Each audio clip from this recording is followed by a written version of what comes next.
Hai guys, welcome back to Oral Chess. Apa kabar sobat pecinta catur? Semoga kalian di sana sehat dan sukses selalu pastinya. Amin ya robbal alamin. Terima kasih karena kalian sudah klik video ini, dan di video kali ini berisi tentang edukasi buat meningkatkan skill catur kalian. Ya dong, karena Oral Chess berkomitmen ingin membantu kalian dan kita sama-sama untuk grow together. Asik, grow together. Ya, teman-teman, di konten kali ini saya ingin membahas tentang bagaimana sih cara kita ketika bermain catur untuk menyerang kepada raja lawan yang sudah melakukan rokade. Nah, saya sudah siapkan 5 puzzle yang bisa kalian tebak, dan semoga ini membantu skill peningkatan skill catur kalian. Langsung saja saya ajak ke posisi yang pertama. Nah, kita lihat bahwa di sini hitam sudah melakukan castle ya bahasa Inggrisnya, atau melakukan rokade.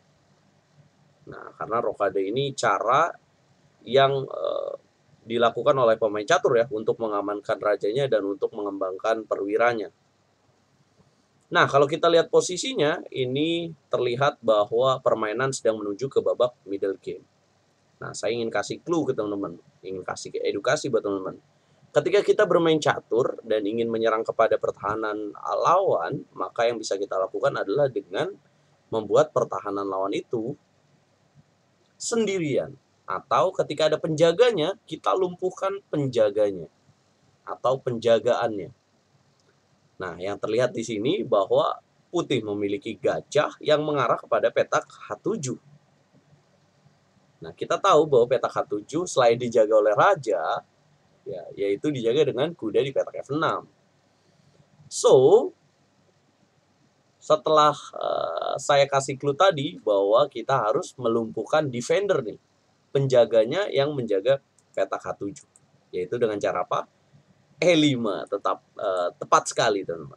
Ya, E5 kemudian kuda E8. Nah, bisakah kalian temukan sesuatu dari langkah E5 ini dan kemudian kuda E8? Coba pause videonya dan tebak langkahnya. Ya, selamat jika kalian di sini memilih gajah petak H7. Nah, ini tema-tema seperti ini sering banget terjadi ketika kita bermain catur. Ya, raja H7 selanjutnya kuda G5. Ingatlah bahwa ketika kita ingin melakukan sebuah pengorbanan atau kombinasi, harus ada langkah berikutnya. Ya, jangan cuma selangkah doang, tapi nggak ada pengikutnya. Nggak ada langkah lanjutannya. Ya, kuda G5, raja G8, dan menteri H5 di sini menyerah hitam. Kenapa? Karena ada langkah lanjutan menteri ke petak H7. Skakmat. Nah, kenapa hitam nggak memilih raja G6, teman-teman? Kenapa? Karena putih bisa melakukan menteri ke petak G4 ya, mempining, kemudian jika dia F5, menteri H4.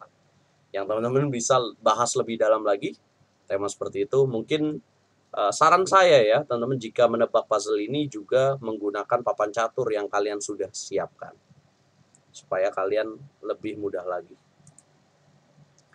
Nah, lanjut ke puzzle yang kedua. Kalau tadi kita membahas tentang kita bermain sebagai pemegang buah putih, kemudian kita menyerang. Tapi di puzzle yang kedua ini, saya pengen teman-teman untuk jadi pemain hitam dan coba untuk merespon ketika kalian diserang oleh putih dalam bangunan seperti ini. Kira-kira langkah terbaik hitam itu apa tuh? Coba pause videonya dan tebak langkahnya. Ya, tepat sekali jika kalian memilih kuda D7. Ya. Wow, ada pengorbanan gajah H7. Apa yang harus dilakukan oleh sobat Oral Chess? Ya, makan aja. Kenapa? Setelah kuda G5, baiknya kita jalan apa? Ya, makan lagi dong.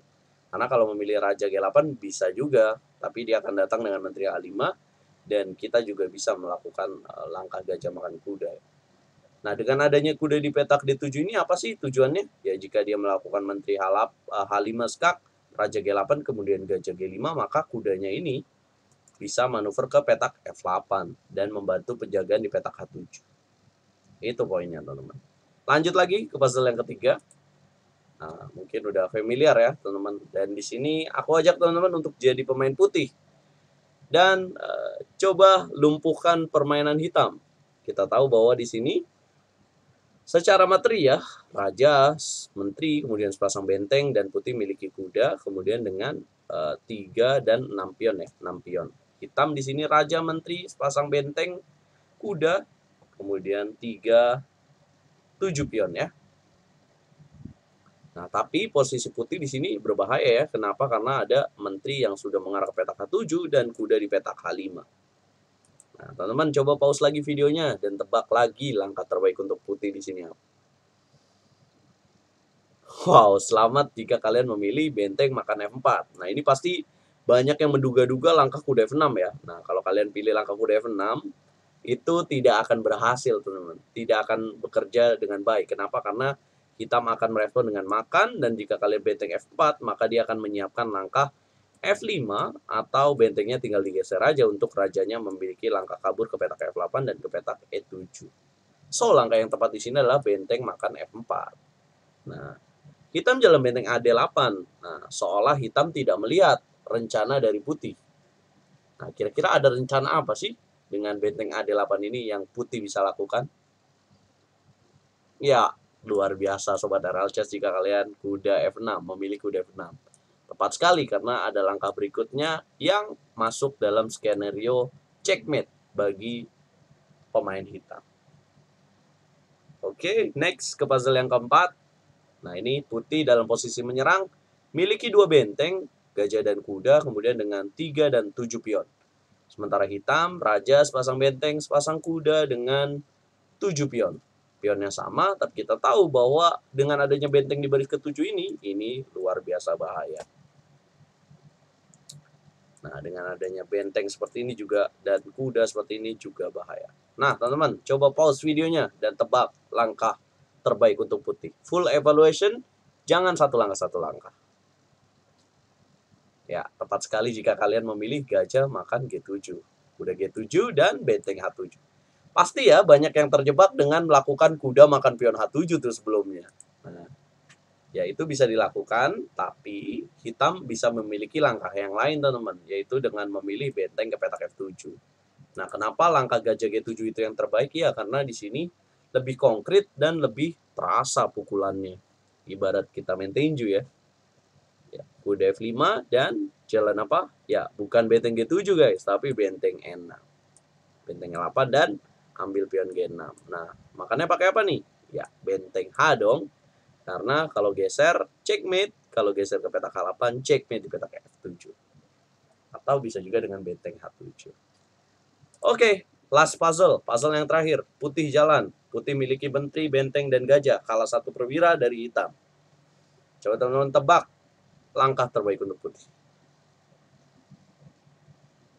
Luar biasa memang Sobat RL Chess, skillnya terus meningkat ya, dengan menteri makan benteng, kuda makan menteri, kemudian benteng E8 dan checkmate benteng H8. Nah, coba jujur dan komen kalian bisa tebak berapa puzzle teman-teman dari 5 puzzle itu. Mampukah kalian tebak semuanya? Nah, jika kalian mampu tanpa bantuan apapun dan skill kalian, analisa kalian, maka kalian layak harusnya miliki elo rating 2200, 2300 ya teman-teman. Bahkan lebih dari itu. Nah, like kalau kalian suka video ini, dislike kalau kalian nggak suka. Nantikan video edukasi berikutnya.